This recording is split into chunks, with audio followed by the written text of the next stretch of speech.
Welcome everyone to The New Fly Fisher. I'm your host, Phil Rowley. On today's show, we're coming to you from southwest Manitoba, the Parklands region to be specific, home of some of North America's best stillwater trout fisheries. We're based out of the Russell Inn. We're going to have access to a number of these Great Lakes. It's late fall, it's crisp, it's even cold sometimes, and we're going to show you how the smallest flies can catch you the biggest fish. It's going to be a great show. We hope you learn a lot.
Manitoba, Canada's heart beats.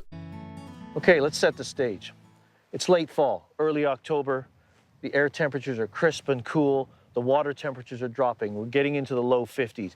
These are the temperatures that are going to stimulate trout to feed. They're going to feed aggressively. They're going to come into the shallows, less than 10 feet deep. We're situated right against the tules here. It's 7 or 8 feet deep right back in there. They can easily navigate through the cattails or along the perimeter of these tule beds, and they're going to be feeding on anything. Leeches, bait fish, immature damsels and dragons, scuds. This is where small flies for big fish can really pay off. Let's see if I can sweep this right out the point.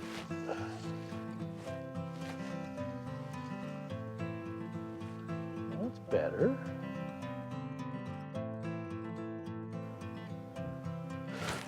Fish on, fish on. Oh, it feels a little better. Oh yeah, we have a nice brown trout on. Nice brown trout, right off the point. That's one of the structures you want to look for, the little points. Minnows will gather there. That's where predators are going to hang out, the smallest piece of structure. Try to get the side pressure into the fish. I have to come forward here. I think I've got them well hooked. We want to put pressure on them, but we don't want to horse them.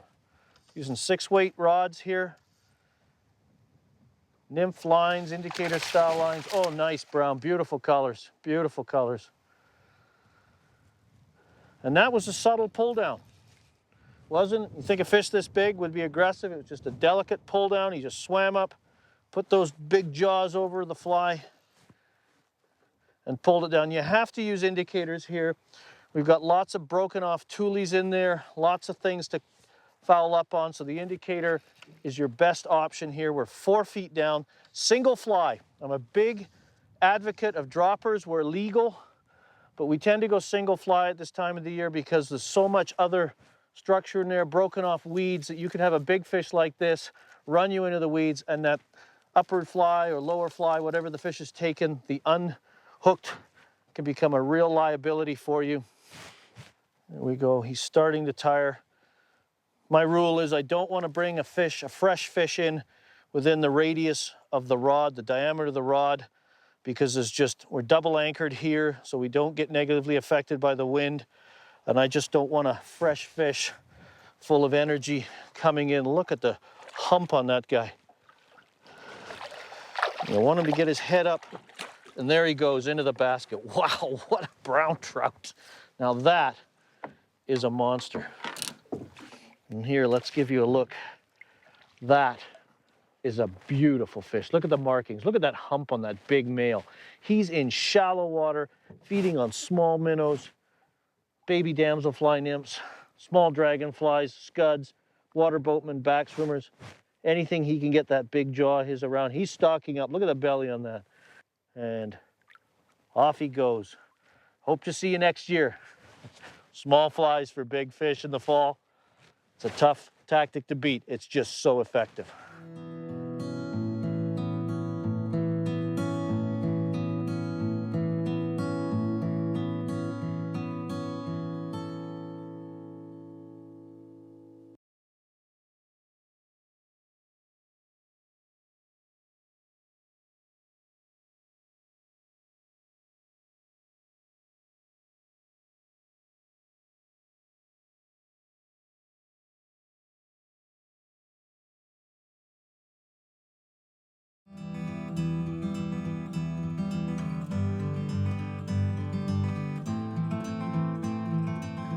Today, Russell, Manitoba, Canada is our stillwater hub for the week.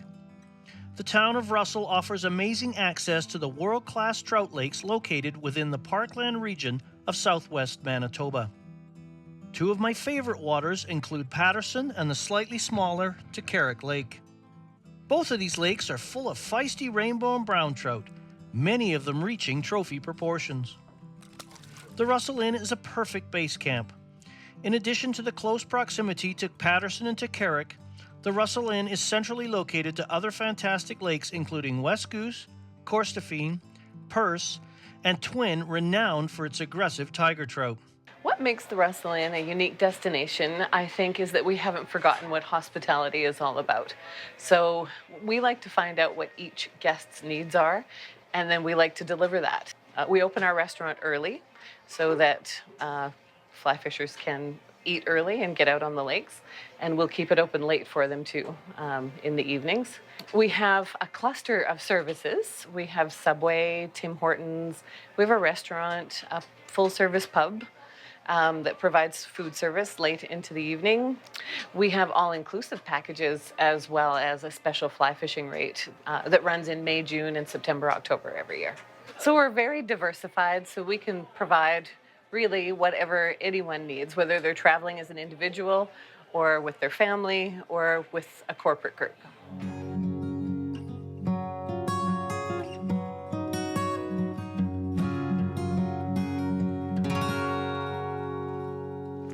Fish on, fish on.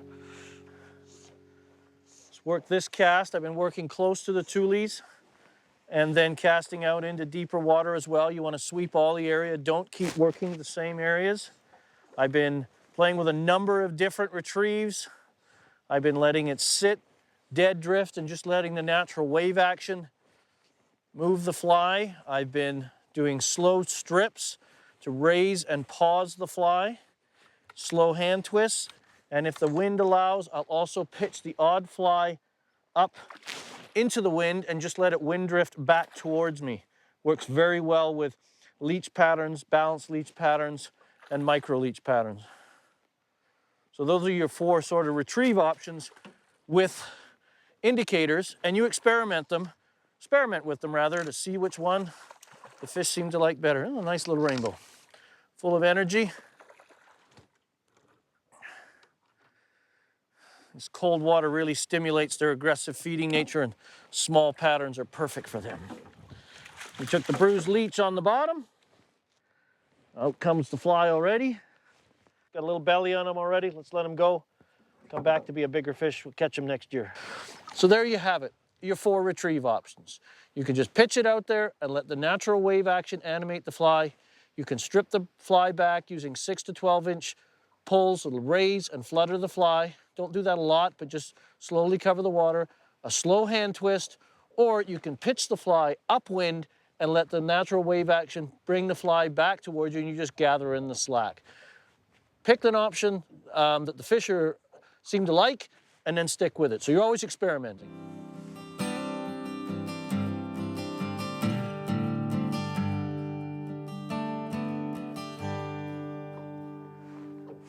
Fish on, fish on, fish on, fish on, fish on. All right, we've got a, not sure whether this is a brown or a rainbow, but we're working right close. Oh, it's another brown. Oh, it's a nice brown. Working right close to the tules where the food is. Again, prime habitat for small bait fish. damselfly nymphs, leeches. This is the supermarket. This is where fish come to feed. So you need to be there so you can pick up those that cruise by. And we're keeping our casts nice and short. When you're fishing these indicator methods, which are well suited for such shallow conditions, I'm basically about 7 feet down. And if I cast too far in this chop, I won't be able to see any subtle takes. And this one has taken one of my balanced leeches on the point. A bruised leech, which is a black and blue combination. But just about any colors will work at this time. Your blacks, your olives, browns, and your reds. Oh, and the fly pulled out just as I got her in the net. There we go, a nice, beautiful female Chicaric brown. Chicaric's one of them, less than an hour away, one of the many prime still waters you can access through a stay at the Russell Inn. So just gonna put that fish down, and off she goes. Wow, what a beautiful fish. During the fall months, cool air temperatures and wind are often your constant companions. You need to be prepared. First, it starts with how you dress for the day. Have a wicking layer, a fleece layer. I'm wearing a buff to keep my neck warm. If it gets really extreme, I've got my toque as well. Waders and a rain jacket help to keep the wind away from you. We don't see rain very much here in the prairies during this time of the year, but we can have wind, and this helps act as a windbreaker for you. When you're moving from point A to point B, a pair of fingerless mitts works well. You can cover your hands, keep those digits warm, keep you in the game. A cheap pair of waterproof gloves like these for raising and lowering ropes. If your hands get wet, have a simple hand towel on hand. Dry your hands quickly, keep your hands dry, you'll be good to go. And when it gets extreme, 0 or slightly sub-zero conditions, a catalytic heater can really save the day. So keep these things in mind when you're on the water to make the most of your experience and be prepared for the conditions. Fish on. Oh, he's taking the leech on the bottom. Oh, it's a nice brown trout. Nice brown trout. Just, again, working these small flies parallel, using the wind to our advantage, and just basically letting the flies, oh, nice jump. Letting those flies just dangle and be animated just by the wave action. It's a cool day, cool water temperatures. We don't need to move our flies that quickly. Oh, into the bag she comes. There he is. Cruising the shallows, small minnows, scuds, little water boatmen, baby damsels. Small food sources in the fall work wonderful for these beautiful fish. Look at him. Let's let him go.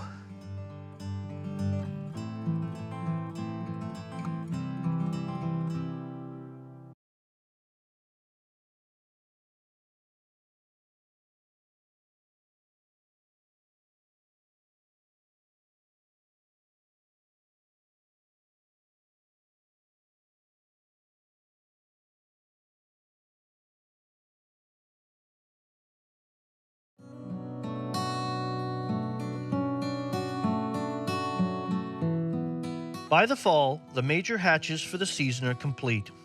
Staple prey items such as scuds, leeches, baitfish, and immature damselfly and dragonfly nymphs are key menu items.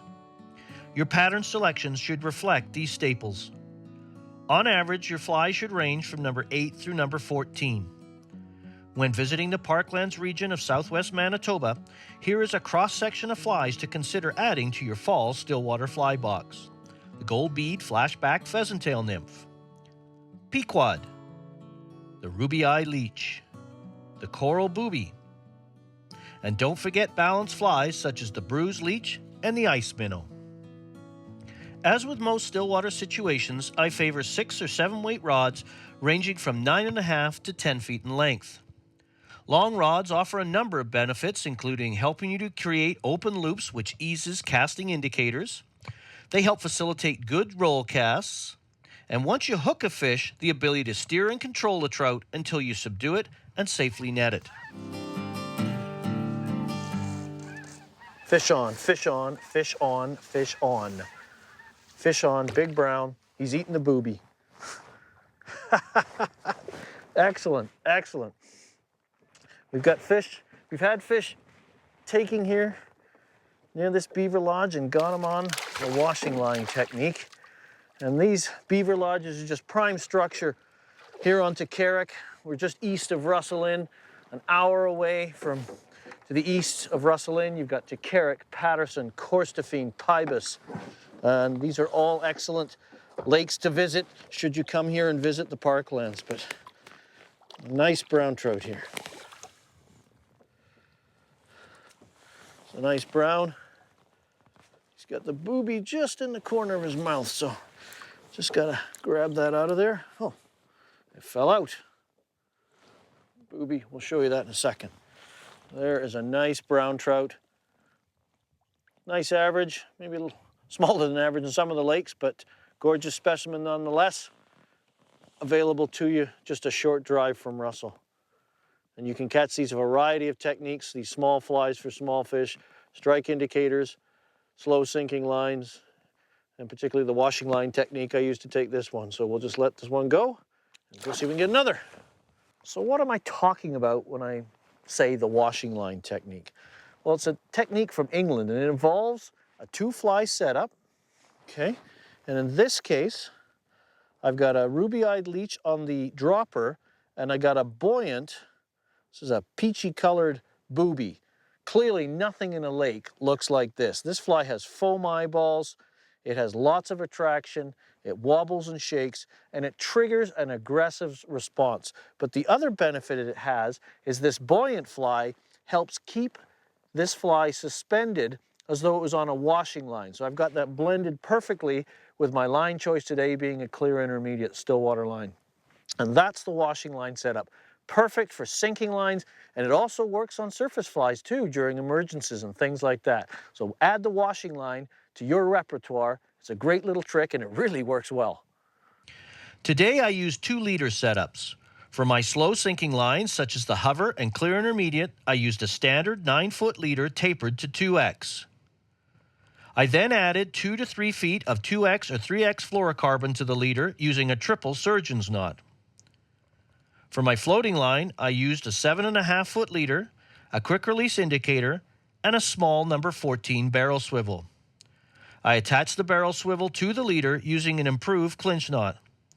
I then attached 2 feet of 2X fluorocarbon leader to the swivel, once again using an improved clinch knot. My overall leader length was no more than 12 feet. When you're fishing small flies for big fish, the line selections are pretty simple. It's a shallow water game. You want to be using floating lines for with and without indicator presentations. Clear intermediates, hover lines, we're working shallow water, less than 10 feet, often less than 5. It's a simple selection. That's really all you need to bring. About the only other line you might consider is a fast sinking line if you're fishing boobies over shallow, clear water where you're using the attractive pulling power of a booby to drag fish. That fast sinking line pulls the booby down, and you can use that fast, erratic retrieve to entice a take.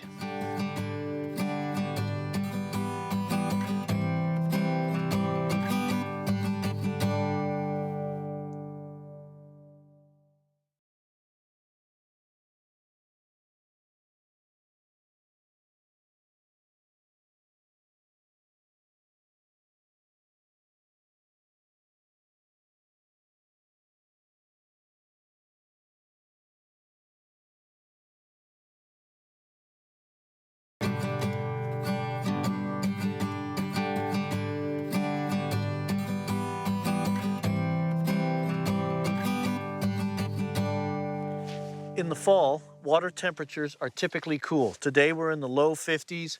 We're hoping to even see the temperatures drop lower. Retrieve speeds are critical. You want to match your retrieve speed to the water temperature. So generally it's going to be slow retrieves, slow strips, slow hand twists. Most of your food organisms are small, they don't move very fast, and the trout, their metabolism is starting to slow as the water's cool, so you need to keep your flies slow when you're retrieving them. Probably the only exception is a booby. We fish that aggressively, we fish it fast to draw that aggressive predatory response. The hang is a technique that every stillwater fly fisher should learn and use. After casting and allowing the line to sink, retrieve your fly as you normally would. At the end of the retrieve, prior to recasting, begin a slow, gradual rod raise. Continue to gather the line with your retrieve hand using a slow hand twist retrieve. As the flies near the surface, pause or hang the fly or each fly for a period of time. If you see a fish following or rising up to the fly, allow them to take it. If there are no followers, cast your line to begin a new presentation. It is the rod raise that changes the fly's speed and direction, changes that induce a following fish to take, making the hang such a deadly technique. There is perhaps no easier method to increase your catch rate on lakes than incorporating the hang at the end of every presentation, no matter the line or fly choice. Nice fish here. Just an incredible fishery here in the Parklands region of southwest Manitoba. The Russell Inn, it's a great base camp. So many good lakes to give a try. You've got to the north, you've got Twin, West Goose, Purse. To the east, you've got Carrick, Patterson, Corstorphine, Pybus. It's a nice, nice fish. These small flies in the fall for big fish. I know there's probably some of you out there thinking that big fly, big fish. But on these productive lakes, it's just such a small prey is probably easier for them to catch. Nice brown here. Just a wonderful experience here. Beautiful colors in the fall. Browns are fall spawners. They can't really spawn successfully in these lakes, but they certainly get dressed up for the dance, and they're just beautiful fish.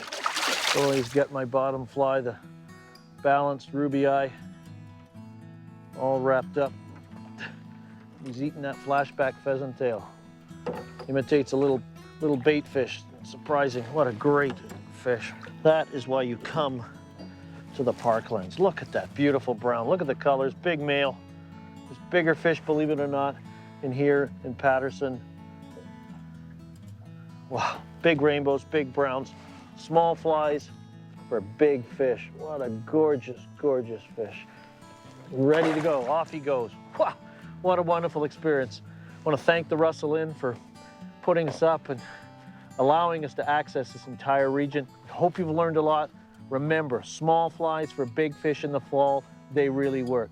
For more information on this show and others in our informative series, don't forget to visit us on the web at thenewflyfisher.com. Check out our YouTube page, and don't forget to like us on Facebook. We'll see you next time. The New Fly Fisher has been made possible thanks to Orvis Sporting Traditions, Scientific Anglers, Able Reels, Ross Reels, Superfly, fly fishing for everyone. To learn more about the New Fly Fisher, our locations, contests, news, and much more, come visit and like us on Facebook.